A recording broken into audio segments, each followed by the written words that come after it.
Okay, this is another one of our introduction videos on different races. This one, the 14th Congressional District, and I'm going to focus my attention on the special elections coming up because that one's almost certainly going to happen first. Remember, we'll have two elections. We'll have the normally scheduled one in May for the primary, and then November, and then we'll have the special one, which we don't know the date on that one yet. We'll know here in a few weeks when the governor announces it. So I just wanted to review this and put this out there for anybody who wants to watch it, just to give you an update again on the fact that this is a special election, that it is what is called a jungle primary. And I'm going to show you what the jungle looks like here in just a second. And that it's almost certainly going to have, well, I won't say it's almost certainly it's going to have, more than likely it's going to have a runoff, but we'll see. Let me talk about that. So if we look at, I got this spreadsheet from the Federal Election Commission, and I sorted it by state and by district. And I put the 14th district up here at the top where it was easy to get to. Now, there are currently 22 people listed here. Now, two of those people are not running. The first one, Clarence Blaylock. Clarence dropped out of the congressional race to run for labor commissioner. So he is not running as a Democrat or as anything else. And of course, Marjorie Taylor Greene is resigning on January the 5th. So even though she's listed there, she's not running. So that leaves us with 20 candidates. Okay. 18 of those candidates, let me back up a little bit. Uh, that leaves us with 20 candidates. And there's one Democrat, Sean Harris, is still, as of now, the only Democrat, and we want to keep it that way as much as possible. And we have one independent, Rob Ruskowski, who lives here in Dade, who's running as an independent. And then we have 18 other people who are running, and they're Republicans. And let me just go down through the list. Now, most of these people, I don't know. A few of them we do. And there's one more that I'm going to talk about here. And it's really 21 candidates and 19 of them are Republicans, which is just insane. It shows you just how fractured the Republican Party has become, and also the conservative movement. It's breaking up into these little factions that no one has total control over anymore. And so this is going to be emblematic of a lot of things we see with the Republicans, I think. But Uloma, I'm just going to say Uloma Expeet. I don't know who that is. Her address is in Atlanta. These are all the Republicans. Okay. Timothy Brown, whose address is Silver Creek. Let me widen this out a little bit so I can see it. Silver Creek, Georgia. Not really sure where that is. Probably down toward the southern end of the district. Linville Risner, who's from Kennesaw, so Cobb County.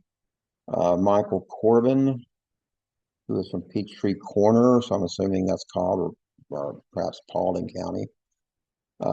Megan Strickland lives in Marietta, so that's Cobb.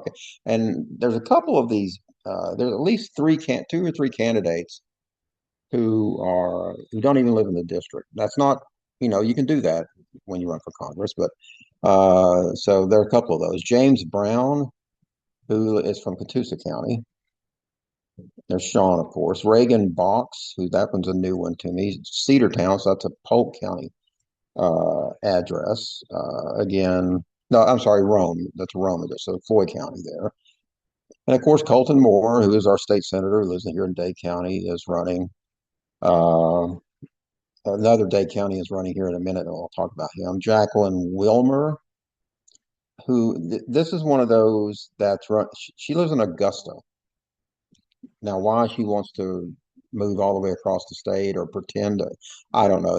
This is where it gets a little nutty. There's her. There's somebody later on who is running who lives in Coweta County. I think maybe that's one of the ones I've already read. So yeah, we got those kind of poachers coming in too. Okay, so Benjamin Cope is Cobb County. Jenna Turnipseed is Walker County. She lives, says Chickamauga, but she lives on Highway 136 as you go to Lafayette. Thomas Gray who lives in apparently Cobb County, Powder Springs. Daniel Davenport, Dallas, that's Paulding County. Jim Tully, Rome, that's Floyd County. Jim Tully was the CD chair a few years ago for the Republicans. Nikki Lama, who is a Dalton City Council member, lives in Whitfield County, obviously. Jefferson Criswell, who is Smyrna. Now, that's another one. Smyrna's not in, it's Cobb County, but it's not in our district. And Criswell's another one of these guys that just runs, looks for something to run for. There's a couple of those people in this race. Elvis Casely, who is from Kennesaw, that's another Cobb Countyan. Star Black is from Kennesaw, another Cobb County. And then the one that I'm adding that we heard of lately is Clay Fuller, who is our district attorney up here in the Lookout Mountain Circuit, which is Dade, Walker, Catoosa, and Chattooga. He lives right up. If you look up that at the Covenant College, there's a line of houses underneath it, sort of on the brow. He lives there, so he lives in Dade County. So that's, like I said, there's 3 Dade Countyans running. That gives us 19 Republicans and 1 Democrat and 1 Independent. Actually, I think maybe that gives us 20 Republicans. No, 19, 19. Okay. So now, will all 19 of those actually run? We don't know. There's going to be a qualifying period once the election date is announced, somewhere between January 5th and January 15th. The election date will be announced by the governor. Then there will be a qualifying period of 2.5 days. It won't be the normal week of qualifying. It'll be 2.5 days, probably toward the end of January, early February. And that's when we'll find out if how many of these people are actually serious. Yeah, I mean, it's not a tremendous amount of money. It's a couple $1,000s, but we'll see if a few of them maybe back out at that point. Okay. But even so, even if a few of them do, we're going to have an enormous number of Republicans running on this, which means that none of them are going to get above 20%. I feel pretty confident saying that. The only person who could win this outright in the first round is Sean Harris, our candidate.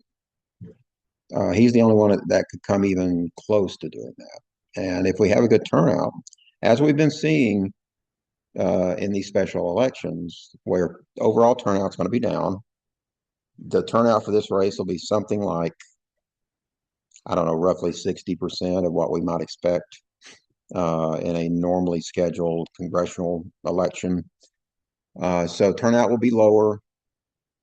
If Democratic turnout remains relatively high and Republican turnout continues to be relatively low, then that opens up possibilities. We are united behind one candidate.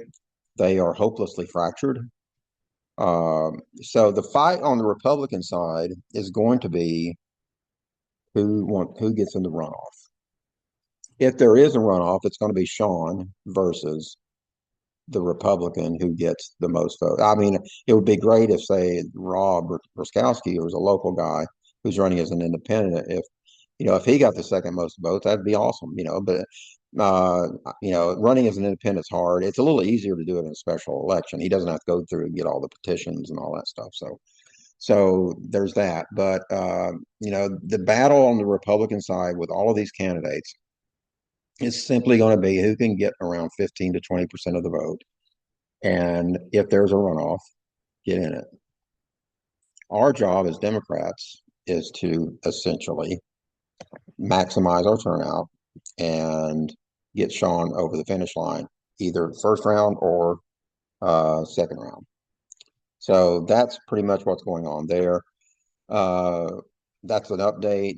By the time I do the next update in early January, there may be 1 or 2 more come out. Who knows? But that's what's going on so far.